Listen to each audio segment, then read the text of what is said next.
Decíamos que la segunda venida de nuestro Mesías, Jesús de Nazaret, fue profetizada por la mayoría de los profetas del Antiguo Testamento.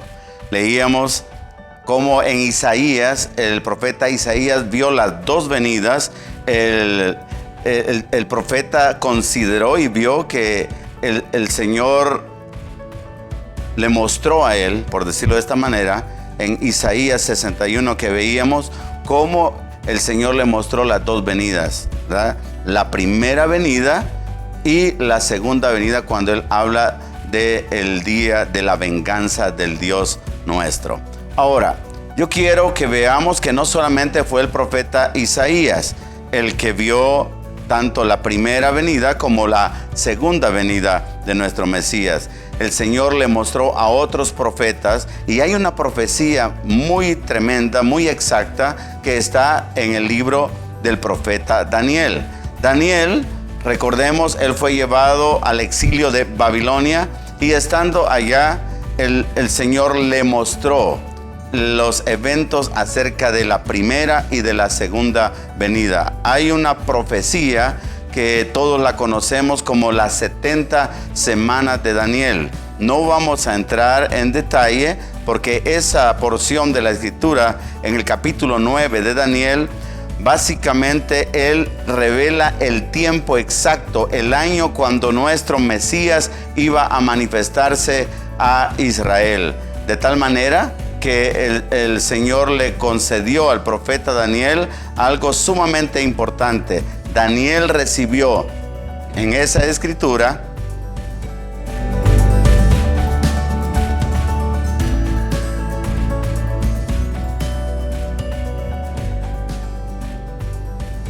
tanto la primera venida de nuestro Mesías como la segunda venida. Quiero que vayan conmigo al libro del profeta Daniel.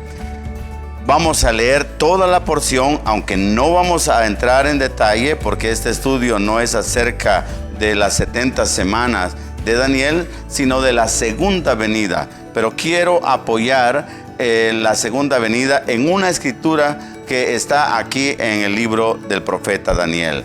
Leamos lo que dice Daniel en el capítulo 9, desde el verso 24 al 27.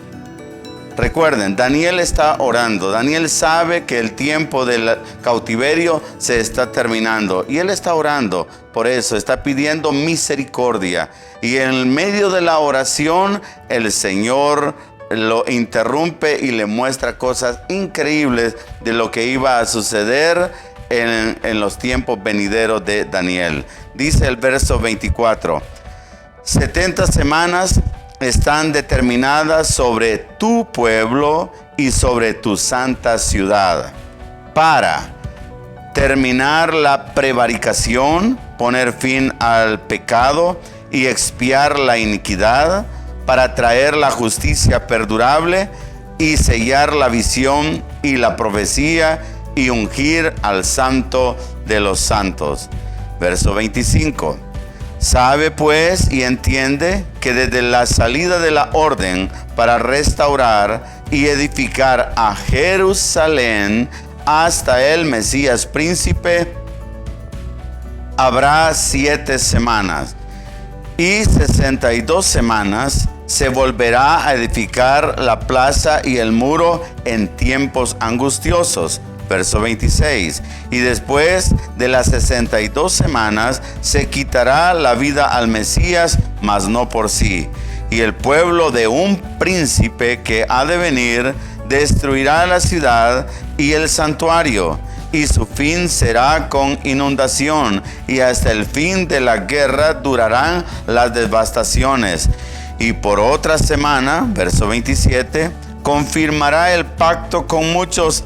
A la mitad de la semana hará cesar el sacrificio y la ofrenda.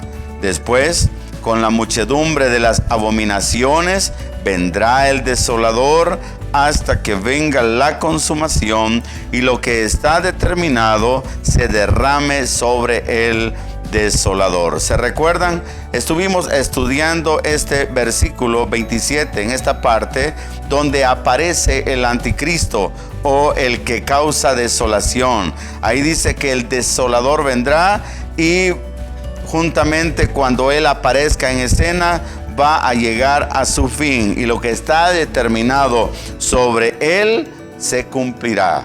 Amén. Entonces, aquí vemos en esta porción de las Escrituras algo sumamente importante. Daniel recibe la revelación de que hay un tiempo determinado de parte de Dios para Israel, su pueblo, y para Jerusalén, la santa ciudad. Él lo dice claramente, que van a pasar 70 semanas de años, es decir, 490 años, para que lo que aquí él menciona, donde él habla de terminar la prevaricación, esto, el único que lo puede hacer es nuestro Mesías, Jesús de Nazaret. Todo lo que aquí dice el profeta está hablando exclusivamente de nuestro Señor Jesucristo. Poner fin al pecado es Él, expiar la iniquidad para traer la justicia perdurable y sellar la visión y la profecía y ungir al Santo de los Santos. Todas estas cosas, amados hermanos, tienen que ver directamente con nuestro Mesías. Amén. De tal manera que aquí en esta porción el centro, el meollo de la profecía es el Mesías de Israel. Es el Mesías que el Señor prometió. Por eso quiero dejar bien claro algo. Aunque en esta porción al final aparece el anticristo, la bestia o el desolador, el que causa desolación, aunque aparezca él ahí, él no tiene un papel sumamente importante en lo que es esta profecía. Es como en Apocalipsis. Ahí aparece el dragón, la bestia, el falso profeta, aparece también aún la mujer vestida del sol, aparece el hijo varón, aparece la ramera, la gran Babilonia, pero el meollo del libro de Apocalipsis es la revelación de Jesucristo. De tal manera que nosotros debemos de enfrascarnos y enfocarnos en que cuando el Señor comienza a hablar, Él está hablando. El punto central de esta profecía es el Mesías de Israel. De tal manera que aquí habla de su primera venida, y todos hemos logrado captar y entender al tener un estudio minucioso de cada uno de estos versos. Vamos a darnos cuenta cómo al profeta Daniel se le mostró, escuchen bien, el año de la manifestación de nuestro Mesías en Jerusalén. Definitivamente es una profecía sumamente exacta. Como les mencionaba, un estudio minucioso de esta porción de la Escritura nos llevan al año exacto cuando nuestro Mesías fue proclamado por Juan el Bautista como el Cordero de Dios que quita el pecado del mundo. Ese año marcaba en el calendario gregoriano, que es el calendario que nosotros usamos actualmente, marcaba el año 26. No hay ningún problema en que, claro, nosotros como ya vivimos después podemos captar y entender que fue en ese año, en el año 26 de nuestra era del calendario gregoriano, cuando Juan el Bautista se pone en el río Jordán y declara que Jesús de Nazaret es el Cordero de Dios que quita el pecado del mundo. Yo no lo conocía, dice Juan, pero el que me envió a bautizar me dijo: sobre quien veas que reposa el Espíritu, Él es el ungido. Y Juan dice que Él fue enviado para manifestar al Hijo de Dios a toda la nación de Israel. Eso concuerda literalmente con la profecía del profeta Daniel en el capítulo 9, la porción que acabamos de leer. Claramente lo deja ahí. Ahora, él comienza su ministerio a los 30 años. Según el Evangelio de Lucas, dice que Jesús era como de 30 años cuando comenzó su ministerio. 3 años y medio más tarde, en el año 30, él fue crucificado en la cruz del Calvario, ahí en el monte del Calvario. Ahora, volvamos a Daniel 9:25, porque creo con todo mi corazón que lo que el profeta estaba mostrándonos en esta porción no solamente nos quería mostrar el año de la primera venida o manifestación del Mesías, sino también el año de la manifestación de nuestro Mesías por segunda vez. Creo que aquí en esta escritura está literalmente la segunda venida de nuestro Mesías, Jesús de Nazaret.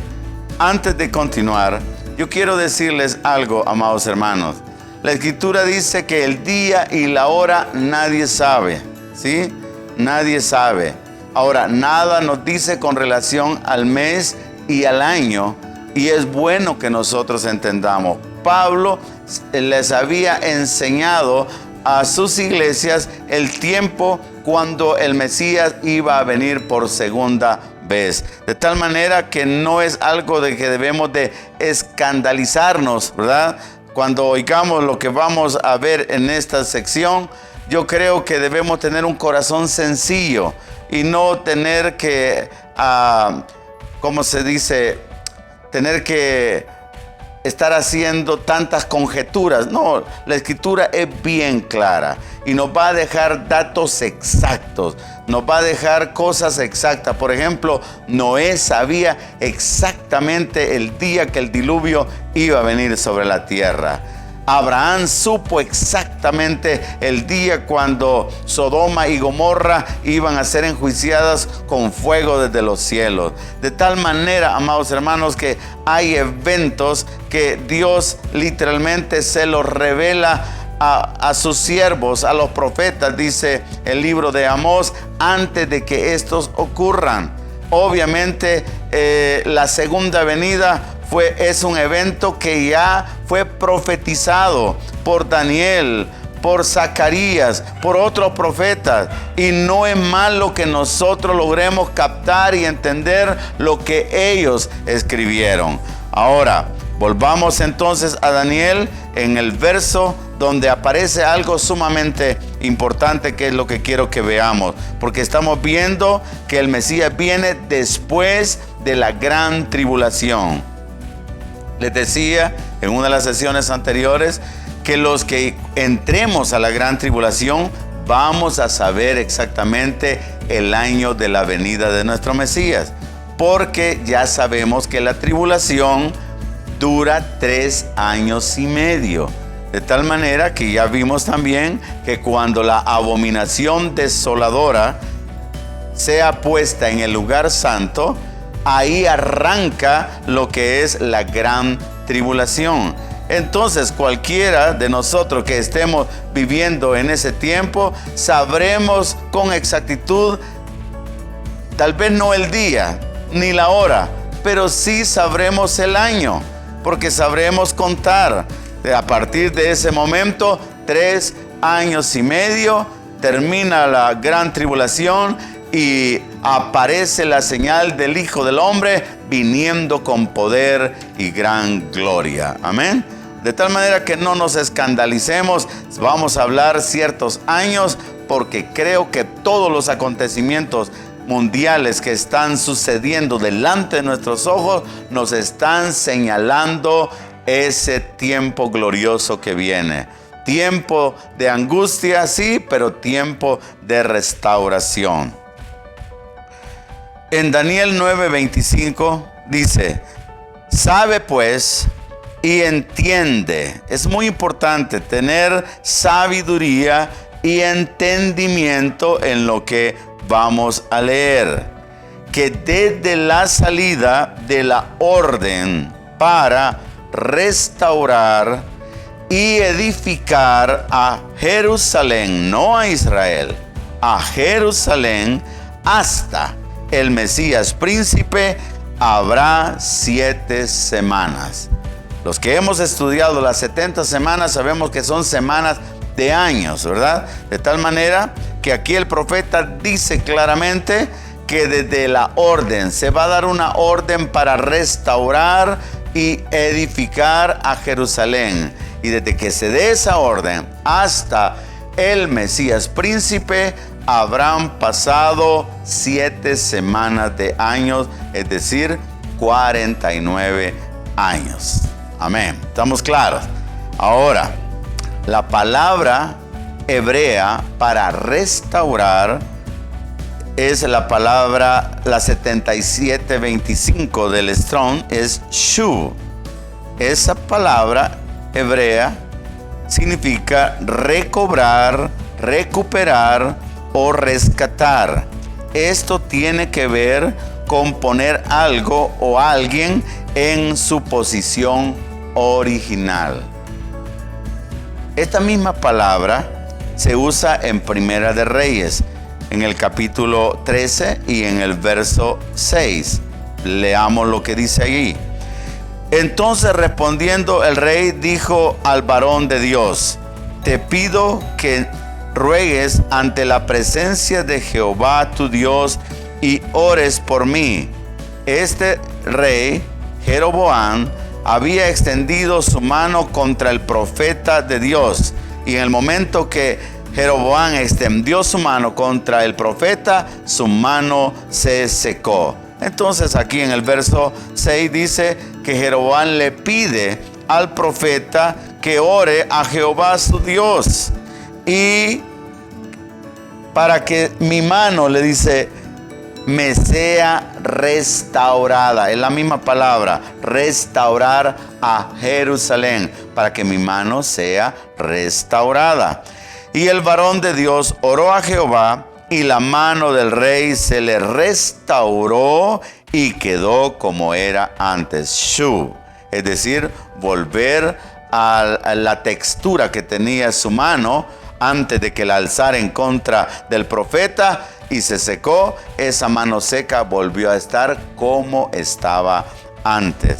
Amén. También esa palabra hebrea aparece en Segunda de Reyes, en el capítulo 5 y en el verso 10, donde el profeta Eliseo le envió un mensajero a Naamán. ¿Se recuerdan? Ahí dice: entonces Eliseo le envió un mensajero diciendo: ve y lávate 7 veces en el río Jordán, y tu carne se te restaurará. Otra vez la misma palabra, y serás limpio.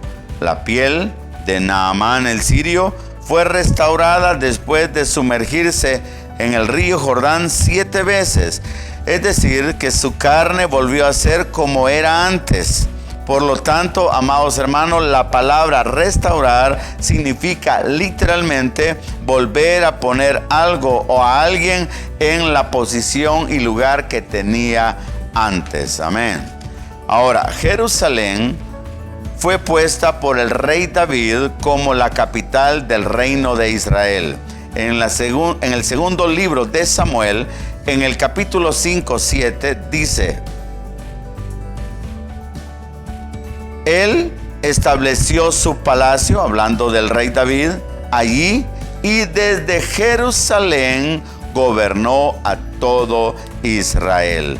Los edificios gubernamentales y la casa presidencial, en este caso la casa del rey David o la casa de los reyes, siempre estaba en la capital de su reino.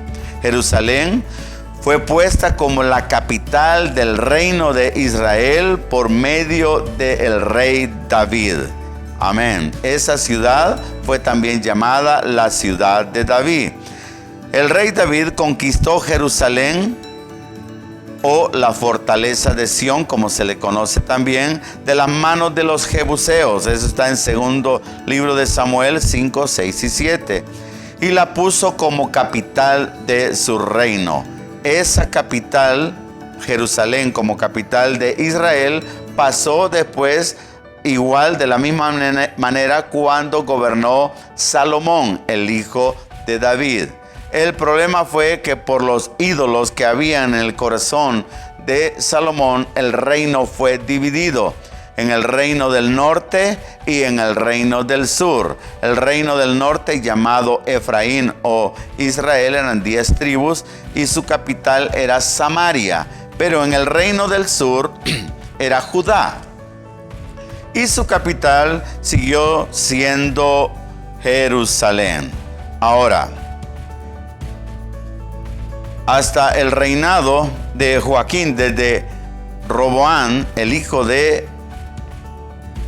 Salomón, hasta el reinado de Joaquín, cuando el reino de Judá cayó ante el imperio babilónico en el año 606, Jerusalén seguía siendo la capital de Israel. Fue desde ese tiempo que Judá o Israel dejó de ser un reino sobre la tierra y Jerusalén dejó de ser la capital de ese reino. Ahora, si el profeta dice que desde la orden para restaurar y edificar lo que sucedió en el tiempo después de la deportación a Babilonia, y cuando los judíos volvieron a la tierra, ahí fueron ellos a edificar a Jerusalén. Esa edificación de Jerusalén sucedió en la época de Esdras y de Nehemías. Y ahí se dio una orden, y esa orden tenía que ver con la primera venida. Ahora, Israel seguía siendo gobernada por el imperio persa. Recuerden eso. De tal manera que Israel no podía ser una nación independiente. No era un reino independiente. Era un reino que estaba subyugado a otros poderes. En este caso era el poder de los medos y de los persas. Ahora, desde esa fecha, la nación de Israel comenzó a estar bajo el control de varios imperios. Primero, se recuerdan, fueron los babilónicos, después los medos y los persas. Después de los medos y los persas vinieron los griegos, y Israel seguía siendo una nación que dependía de estos imperios. Después del imperio griego vino el imperio romano, donde nace en ese tiempo, aparece en escena nuestro Mesías. Es ahí cuando la primera venida de nuestro Mesías toma auge, ahí cuando el imperio romano está tomando el control de todas esas tierras. Yo veo esto como un presagio de lo que va a suceder o qué imperio va a estar gobernando cuando nuestro Mesías venga por segunda vez a la tierra. Creo que el imperio romano, el antiguo imperio romano, va a levantarse con aquellos 10 reyes que ya lo estudiamos y que ya está en escena.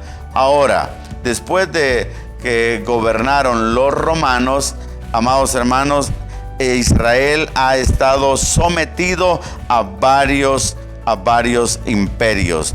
Fue durante este imperio, el imperio romano, cuando Jerusalén y el templo fueron destruidos por el general romano Tito en el año 70 de nuestra era, después de Cristo.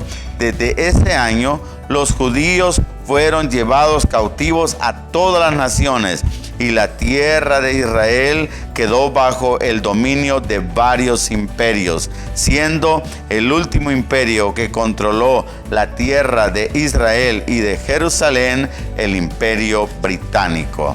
Ahora, la ciudad de Jerusalén, de acuerdo a la historia, ha cambiado de manos alrededor de 26 veces. Es increíble. Realmente Jerusalén ha sido manoseada por los gentiles, como dice el Evangelio. Y en 5 ocasiones de estas 26, en 5 ocasiones diferentes, amados hermanos, la ciudad de Jerusalén ha sido destruida de tal manera de no quedar piedra sobre piedra. Y a pesar de todo esto, hoy por hoy es una de las tierras más codiciadas del mundo y una de las ciudades más ardientemente perseguidas por los enemigos de Dios. Durante décadas, amados hermanos, Jerusalén ha sido una espina en la garganta de los arquitectos del nuevo orden mundial. Pero la ciudad del gran rey sigue esperando el momento cuando nuestro Mesías, el Rey de Israel, reine desde allí a todas las naciones de la tierra. Ese día viene. Jerusalén va a ser restaurada, dijo el profeta. Y yo quiero decirles que esa restauración no sucedió sino hasta en nuestros días. Quiero que veamos cómo el Señor permitió que esa ciudad fuera restaurada como capital del reino de Israel. Pero antes Israel tenía que ser restaurada como nación, como un país, porque Israel no existía en el mapa mundial.